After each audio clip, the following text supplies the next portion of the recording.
The number of released gold source mods out there is astounding, but some get more coverage than others. In light of this, I will be picking several at random from the modding site moddb.com and writing a review for each. First in the firing line is Root City, a mod released back in 2006. Will Root City be an easygoing ride through an urban paradise, or are there leaves on the track? The main thing that strikes you when you first jump into Root City, and indeed throughout the rest of the mod, is blockiness. During the opening tram ride through the chunkiest looking desert I've ever seen, there is little comfort to be found in the mostly cubic interior of your tram car. Most areas in the mod are wide open spaces, but you will occasionally find yourself within an overly cramped interior section. As for the small details, there aren't any. Most areas of the mod are left completely bereft of content, and it seems the mapper may have actually forgotten to finish some of the areas.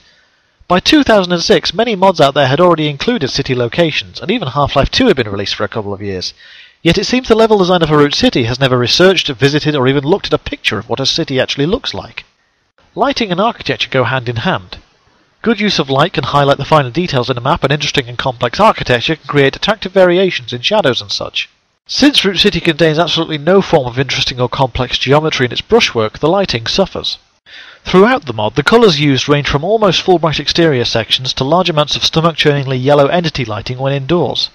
The few sections which contain lights which can be toggled on or off are the most interesting in terms of lighting. The use of sound throughout the mod appears to go from bad to worse to the downright bizarre. Some sections contain sound which appears to be generated by nothing,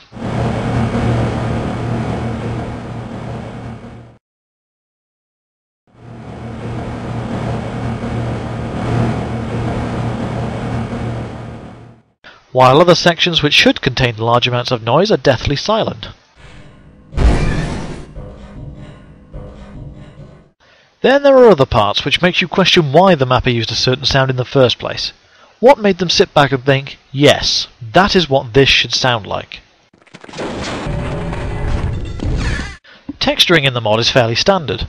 A few custom textures from other well-known mods are used for the main bulk of the city streets. Then there are the signs, which appear to have been put together in MS Paint. I can understand that not everyone can afford a professional graphics program like Photoshop, but in 2006 GIMP was available for free. I'm assuming there was no deadline for the mod to be released, so there is simply no excuse why more time could not have been dedicated to making the textures a little bit more believable. The gameplay in Root City is inexcusably bad, and in some places can be downright infuriating. The mod has obviously never been tested by anyone other than the original designer, who at the point of completion must have been too fed up with the project to even look into bug fixing. I had to cheat to get through the intro sequence when the tram stopped moving in the second map. This happened just after one of my fellow passengers exploded for no apparent reason.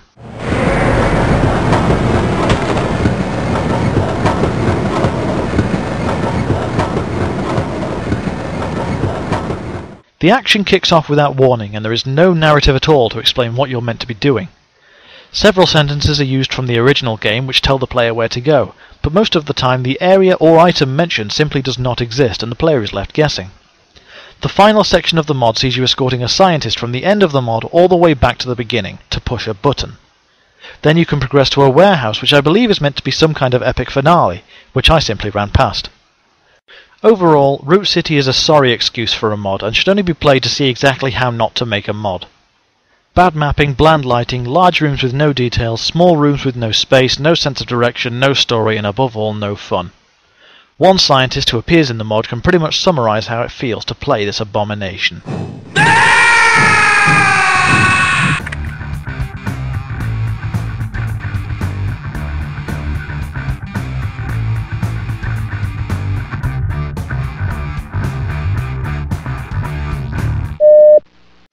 As for the small details, there aren't any. Most areas of the mod are